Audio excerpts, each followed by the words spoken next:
Everyone, কেমন আছো সবাই? আশা করছি তোমরা খুব ভালো আছো আর আমরাও ভালো আছি। আজ তোমাদেরকে একটা গ্রামের সাথে আমি পরিচয় করাবো। সুন্দরবন নাম শুনেছো আশা করছি তোমরা সবাই। সুন্দরবনে যে এত সুন্দর সুন্দর গ্রাম থাকে সেটাও তোমাদের সঙ্গে আজকে শেয়ার করব। সুন্দরবন মানেই কিন্তু শুধুমাত্র বাঘের এলাকা না। চলো ভিডিওটা আমি স্টার্ট করলাম। আমাদের জার্নিটা শুরু হয়েছিল 12ই ফেব্রুয়ারি। হ্যাঁ, বলতে পারো অনেকটাই দেরি হয়ে গেছে আমার এই ব্লগটা আপলোড করতে। সুন্দরবনের এই গ্রামটায় আমাদের আদি বাড়ি। ব্লগের মাধ্যমে আমি তোমাদেরকে দেখাবো যে আমাদের আদি বাড়ি মানে সুন্দরবনের মধ্যে যে আমাদের আদি বাড়ি, সেখানে গ্রাম্য পরিবেশটা কেমন আর গ্রামটা কীরকম। শুধু সুন্দরবন মানেই যে বাঘের এলাকা, বাঘের দেখা মিলবে তা কিন্তু একদম না। সুন্দরবন মানেও কিন্তু সুন্দর সুন্দর গ্রামের পরিচয় দেয়। তোমাদের সঙ্গে আজকে সেটাই শেয়ার করব। প্রথমেই আমরা চলে এসেছিলাম বাঘের মোড়ে। সকালবেলা থেকে আর ব্লগটা স্টার্ট করতে পারিনি, তাই এখান থেকেই ব্লগটা স্টার্ট করছি। বাঘের মোড় বলে একটা জায়গা আছে, ওখানে গিয়ে প্রত্যেকবারই কিন্তু আমরা ওখানে সকালের খাবারটা খাই। ছোট্টবেলা থেকে না এইসব জায়গাগুলো অনেক স্মৃতি জড়িয়ে আছে। আর সুন্দরবন গেলে সব থেকে ফেভারিট খাবারের মধ্যে আমার এই জিনিসটাই লাগে। এটা কি ফাটাই পরোটা, পেটাই পরোটা, কত রকম নাম বলে, যাই হোক আমি তো ফাটাই পরোটাই বলি। ফাটাই পরোটার সাথে ঘুগনি আর কাঁচা পেঁয়াজ আর তার সাথে অমলেট, এটাই হয় আমাদের সকালের টিফিন। তারপর আমরা বাড়ির দিকে রওনা দিই। আর আজ তার সঙ্গে সঙ্গে তোমাদের আলাপ করাবো আমার পরিবারের সকলের সাথে। এইখানে দেখতে পাচ্ছ, এখানে আমার ছোদ্দির শাশুড়ি আর আমার দাদার এক বন্ধুর বউ। এই হচ্ছে আমার ছোদ্দির মেয়ে, আমার মেজদি, দাদা, জামাইবাবু সবাই রয়েছে। এক এক করে না হয় তাদেরকেও দেখাবো, যে আমার বড়দি, অনেকেই আছে। আমরা যাচ্ছি আমাদের দেশের বাড়িতে। আর এইখানে সবথেকে কিন্তু ফেমাস এই খাবারটাই আছে। তোমরা যারা পেটাই পরোটা পছন্দ করো তারা আমাকে কমেন্ট করে জানাতে পারো। আশা করছি ব্লগগুলো তোমাদের ভালোই লাগবে। যদি ভালো লাগে একটা কমেন্টের মাধ্যমে আমাকে জানিও, তাহলে আমারও ভালো লাগবে তোমাদের সঙ্গে বাকি ব্লগগুলো শেয়ার করতে। পাখির মোড় থেকে আমাদের নৌকা করে পার হতে হয় ওপারে, তাই এখান থেকে প্রত্যেকবার সবাই কিন্তু নৌকা ধরে। তবে এখানকার লাইনটা এবার আলাদা হয়েছে। আগের ঘাট থেকে নাকি আর হয় না, কারণ এখানে ঘাটটা ভেঙে গেছে।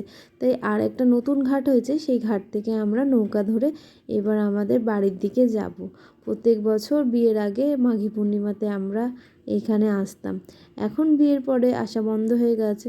এই গুণে আমি দুবার এলাম বিয়ের পর। যাই হোক, এখানে অনেক স্মৃতি জড়িয়ে আছে আমার সঙ্গে। ছোটোবেলা থেকে সুন্দরবনে বছরে একবার আমরা আসতামই আসতাম। নাববি দেখ,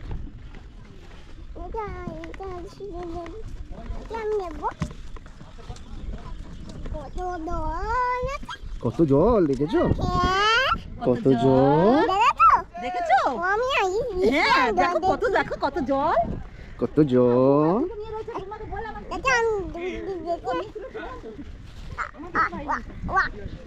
কত জল মামা, কত জল। পাখি উঠছে, তাই দেখি তো কোথায় পাখি উঠছে। হ্যাঁ, কত জল মামা।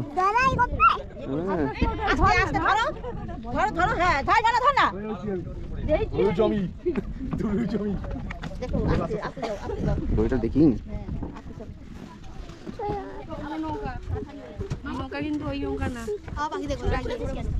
দেখেছিস?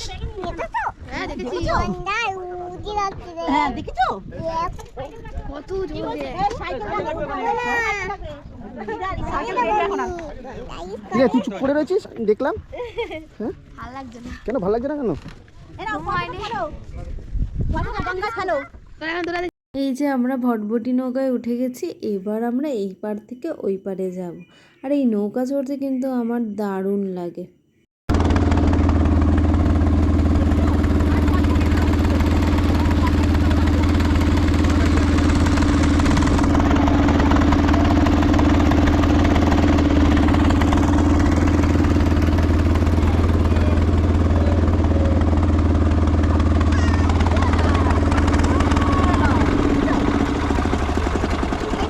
দেখেছো তুমি? হ্যাঁ, দেখেছো?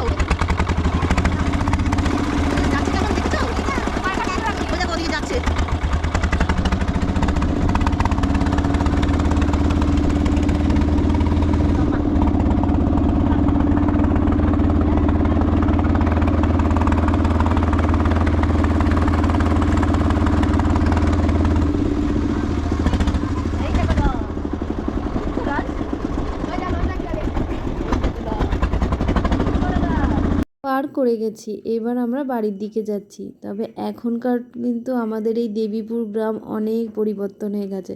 ছোটোবেলায় এত বাড়ি, এত সুন্দর রাস্তা একদমই ছিল না। তখন ছিল মাটির রাস্তা, মাটির বাড়ি, তার সাথে গাছপালা তো ভর্তিই ছিল। তবে এখনকার গাছপালার পরিমাণও অনেক কমে গেছে, রাস্তা পিচের করে দিয়েছে। এখন অটো টোটো আছে, যখন ছোটোবেলায় আসতাম তখন শুধু ভটভটি ভ্যানই ছিল, কোনো টোটোও ছিল না, কোনো অটোও ছিল না। আর বাইক গাড়ি খুবই কম আসতো, গাড়ি তো একদমই আসার সম্ভাবনাটা কমই ছিল, কিন্তু বাইক কম বেশি আসতোই। এখন দেখছি আশপাশে সব জায়গায় কিন্তু পাকা বাড়ি হয়ে গেছে। পাকা বাড়ি বোঝায় যেটা হচ্ছে ঢালাই বাড়ি। আগে ছিল বেড়ার বাড়ি কাঠ দিয়ে করা, বা মাটির বাড়ি খড় দেওয়া চালটায়। সেই এক আলাদাই গ্রাম ছিল, যে গ্রামে আসলে তোমাদের বারবার আসতে ইচ্ছা করবে। তাই বলে এমন নয় যে এখনও গ্রামে দেখলে তোমাদের আসতে ইচ্ছা করবে না, কিন্তু আগের সেই সুন্দরবনের দেবীপুর আর এখনকার সেই সুন্দরবনের দেবীপুরের মধ্যে আকাশ পাতাল তফাৎ চলে এসছে। এখন চলে এসছে লাইট, ফ্যান, সব কিছুই। আগে এইসবের কোনো ব্যবস্থাই ছিল না। যদি পাশে কেউ এসে দাঁড়াতো না, পাশে যে কেউ দাঁড়িয়ে আছে সেটা বোঝারও উপায় থাকতো না, এত অন্ধকার হয়ে যেত। তবে এই মাঘী পূর্ণিমার সময়, পূর্ণিমার কারণে চাঁদের আলো দিয়ে রাস্তাঘাট পুরো আলোয় আলো থাকে। চলো, গল্প করতে করতে এবার আমাদের বাড়ির রাস্তায় চলে গিয়েছি। এখনও এইখানে পিচের রাস্তা হয়ে উঠতে পারিনি, সেই ইট দেওয়াই রাস্তা রয়েছে। তবে আগে এটা পুরোটাই মাটির ছিল, এখন তো পুরো তাও ইট দেওয়া আছে। আশপাশে অনেক গাছপালা কেটে দিয়েছে। এইসব জায়গার ধার দিয়ে প্রচুর গাছ ছিল, আর তার সাথে দেখো সুন্দর সবুজ ধান চাষ হচ্ছে। এখানে আসলেই চাষ দেখা যায়, এখানে আসলেই গরু দেখা যায়, ছাগল দেখা যায়, ভেড়া দেখা যায়। সেই গ্রামের সেই আলাদাই অনুভূতি তোমরা ফিল করতে পারবে। যাদের আমার মতো আদি বাড়ি এরকম গ্রামে আছে তাদের তো আর কিছু বলার নেই। আর যারা এই কলকাতা শহর থেকে ভাবো 2 দিন 3 দিনের জন্য কোথাও একটু গ্রাম্য পরিবেশে ঘুরে আসবে, তারা এই ধরনের ছোট্ট ছোট্ট গ্রামে এসে কিন্তু ঘুরে যেতে পারো। তবে এইখানকার আগে এত হোটেল বা কিছুর ব্যবস্থা হয়তো ছিল না, এখন অনেক রকমই হয়েছে হাটেরও সামনে। আর এখানে আরেকটা জিনিস কি জানো তো, আমাদের এই কলকাতায় যেরকম রোজ রোজ বাজার বসে, এই সব জায়গায় কিন্তু তেমনটা বসে না। এইখানে ওই সপ্তাহে 2 দিন বসে, সিলেক্টিভ দিন আছে শুক্রবার আর শনিবার, তাও অনেক দূর দূর যেতে হবে। চলো এবার আমাদের এই ছোট্ট বাড়িটা তোমাদেরকে ঘুরে দেখাই। ফেব্রুয়ারির সময় না আমাদের বাড়িতে প্রচুর হই হুল্লোড় হয়। শুধু আমাদের বাড়ি না, আশপাশের যে কটা বাড়ি আছে সব বাড়িতেই খুব হইচই হয়, কারণ এই পূর্ণিমার সময় বাড়িতে অতিথিরা আসে, যেমনটা আমাদের দুর্গা পুজো। এটা আলু চোখা আছে? হ্যাঁ, এটাই তো দরকার। আলু চোখা, মাছের ঝাল, পাশি মাছের ঝাল। অন্য করে ভালো করে।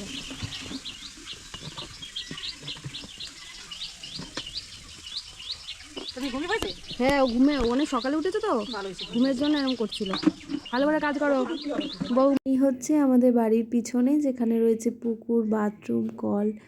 আগে এইসব জায়গাগুলো পুরো ফাঁকাই ছিল, পুকুরটা তো বরাবরই ছিল, কিন্তু এখন নতুন করে বাড়ি করা হয়েছে বলে এইসব জায়গাগুলো এখন অনেকখানি চেপে গেছে। কারণ আগেই সব জায়গাগুলো পুরোটাই ফাঁকা ছিল, এত কিছু ছিলও না। আর যা কিছু হতো সবটাই পুকুরে দিয়ে, খাবার জলটাই খালি আলাদা হতো। বাকি সব পুকুর থেকে স্নান করারে আর বাকি যাবতীয় কাজ সব পুকুরেই হতো, যেমনটা হয় আর কি গ্রামে। আর এখন এই পাকা বাড়িগুলো হয়ে গেছে, আর প্রত্যেকবার এরম তাঁবুটা নিয়ে আমাদের কাঠের জালেই রান্না করা হয়। তারপর পাশেও জেঠু বাড়ি করেছে। যাই হোক, এরকম হচ্ছে গ্রামের বাড়ি আমাদের। তবে এখানে গেলে খুব আহামরি ব্যবস্থা পাই না, কারণ এখানে তো কেউ থাকে না, এখন হালে জেঠু থাকে, কিন্তু আগে ঠাম্মিই থাকতো, তো সেইভাবে তো ওখানে অত ব্যবস্থা নেই। তবে আমরা সবাই আসলে তখনই কিন্তু ব্যবস্থা করা হতো, মানে নিজেদের মতো করতাম। তবে এখন কিন্তু পাকা বাড়িটা হওয়াতেও অনেক সুবিধা হয়েছে। আগে শুধু মাটির বাড়িই ছিল, আমি দেখাবো তোমাদের, মাটির বাড়িটা পাশে রয়েছে, তোমরা বুঝতেই পারবে। আর এইখানটা পুরোটাই ফাঁকা জমি ছিল, এখানে প্রচুর চাষ হতো। এখন তো যে যার মতো বাড়ি করে ফেলেছে, এই জন্য এখন জায়গাগুলো কেমন হয়ে গেছে। আর এই হতো আমাদের রাস্তা। কী যে মজা করতাম ছোটোবেলায়, দাদা আমি ছোট দিয়ে আসতাম বাবার সাথে, মা আর দিদিরা আসতো না। খুব মজা করতাম আর কী আনন্দ করতাম সকালের দিকে। তবে বিকেল হলেই আমার বাড়ি যাওয়ার জন্য মন ছটফট করতো। কারণ কি বলো তো, বিকেল হলেই ঘুটঘুটে অন্ধকার। শুধুমাত্র মেলাটা হয় বলেই জমজমাট থাকে, বাকি সময়টা একদম অন্ধকার হয়ে যেত। ওখানে গিয়ে সব বেরিয়ে পড়েছিল, ওরা কিছু কিছু জিনিস কিনতে চলে গেছিলো, কারণ যেহেতু কেউ থাকে না সেই কারণে সেরকম অ্যারেঞ্জ তো থাকে না বাড়িতে। তো গিয়েই আমাদের সব বাজার হাট, তাছাড়াও যা যা দরকার হয় সমস্তটাই নিয়ে আসতে হয়। দেখতেই পাচ্ছ রাস্তাগুলো এখন পিচের হয়ে গেছে। আগে যদি তোমাদের দেখাতে পারতাম তাহলে দেখাতাম যে আগে সুন্দরবনের দেবীপুর কেমন ছিল।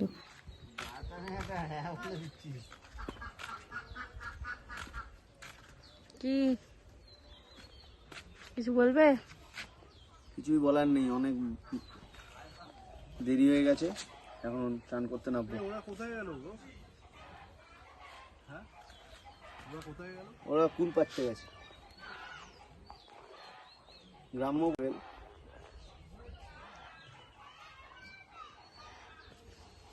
লা লা লা। যাও নামো। সবাই আসুক, এবার কোথায় গেছে? সবাই কুল পাচ্ছে চলে এসছে। ভাই ওরা কাজ সেরে চলে এসেছিলো এবার সোজা স্নান করতে, কারণ বেলা অনেক হয়ে গেছিলো। আর ভীষণা এই পুকুর দেখে ভীষণ এক্সাইটেড ছিল স্নান করার জন্য। আসলে আমাদের এখানে পুকুর আর কোথায়, এটা ছিল আমাদের পাশের বাড়ির পুকুর।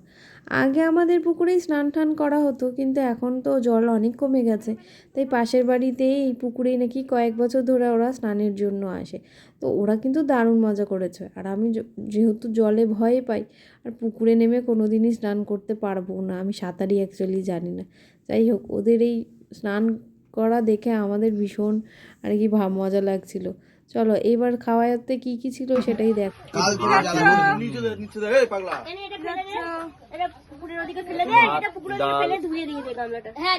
আলু সিদ্ধ, ডিম সিদ্ধ।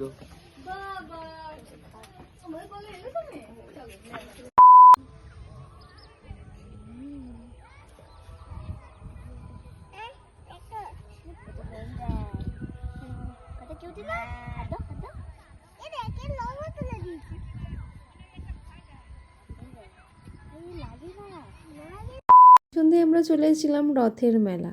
অবাক হচ্ছে তো যে মাঘ মাসে কিসের আবার রথের মেলা? এই রথের মেলাটা হয় কৃষ্ণ আর বলরামের। এখানে জগন্নাথ বলরাম সুভদ্রা নয়। মা ঠাম্মির মুখে শুনেছি এই রথ নাকি স্বপ্নে পাওয়া।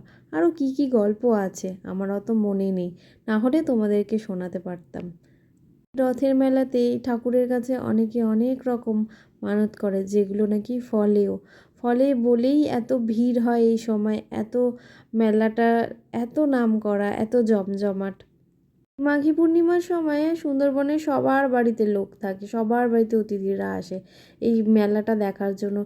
বিশাল সুন্দর একটা মেলা, রথ টেনে টেনে নিয়ে আসা হয়। সে যে কি সুন্দর সেটা না দেখলে কেউ বিশ্বাসই করবে না। আর তেমনি ভিড় হয়, কোথা থেকে যে লোক চলে আসে এত, মানে বিশাল ভিড় হয়, সেটা না দেখলে তোমরা বুঝতেই পারবে না। আর এখানের মেন হয় যে বাচ্চাদেরকে রথে তোলা হয়, সেই রথের লুট দেওয়া হয়, এইটাই এখানকার মেন আকর্ষণ আর কি এই মেলাটায়। মেলাটা খুব বড় হয়, এখানে যাত্রা হয়, তাছাড়াও অনেক রকম এখন অ্যাক্টিভিটি নাকি হয়, আগে এত ছিল না। তোমাদের চলো এবারে আসল মেন আকর্ষণটা দেখাই, যেটার জন্য এবছরে আমাদের মেনলি যাওয়া হয়েছে। এছাড়া রথ পুজোর আগেই কিন্তু এখানে যে মন্দির আছে, মা শীতলা, মা মনসা, আরও কী কী, মা গঙ্গা, আর কী কী ঠাকুর যেন আছে, সেইখানের সব ঠাকুরের আগে পুজো হয়, তারপর কিন্তু রথ ঢোকে। এই রথের কাহিনী যদি তোমাদের শোনাতে পারতাম তোমাদের বেশ ভালো লাগতো। আস্তে আস্তে লোকের ভিড়ও কিন্তু প্রচুর বেড়ে যাচ্ছিল। আর সামনেই ওদের একটা কাউন্টার থাকে, সেখানে গিয়ে নাম লেখাতে লাগে। এই যে রথ, যেটার জন্য মেন এখানে সবাই আসে, এই যে লুট দিতে দিতে এবং বাচ্চাদের তোলে, তার মধ্যে রথের সময় টানতে টানতেই কিন্তু বাচ্চাদের তোলা হয়।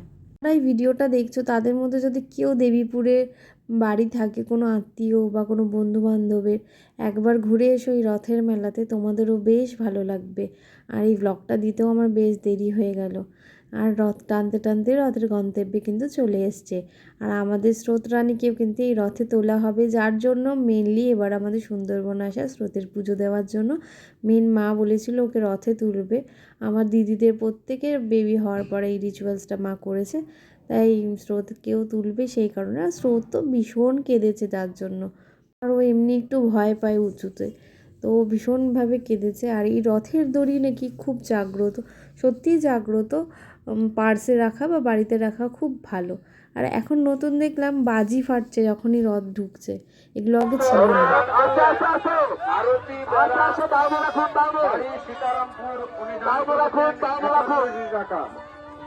রথের ডান দিকের মুখ টানবেন না, রথের ডান দিকের মুখ টানবেন না, ডান দিকে পেট কারণ ডান দিকে ডাইনে রাখুন, ডাইনে রাখুন, ডাইনে রাখুন, রথ ডাইনে রাখুন, রথ ডাইনে রাখুন, ডাইনে রাখুন।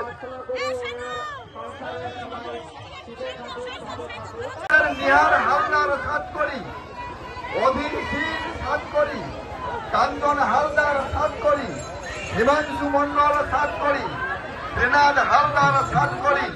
দেখলেই তো স্রোতকে তুলেছিলাম, স্রোত কী কান্নাকাটি করছিল।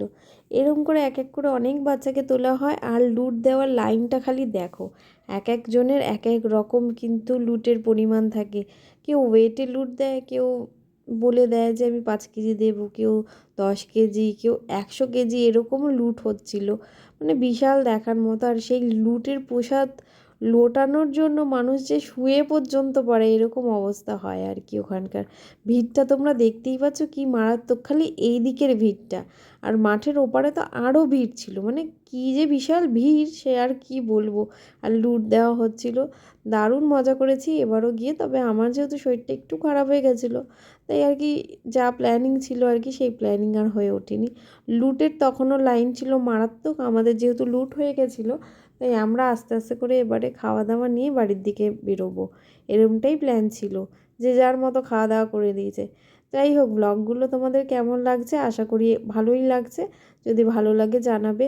আমাদের এই দুদিনের যে ট্যুরটা ছিল সুন্দরবনে, সেই দুদিনের ট্যুরটা তোমাদের সঙ্গে অবশ্যই শেয়ার করব।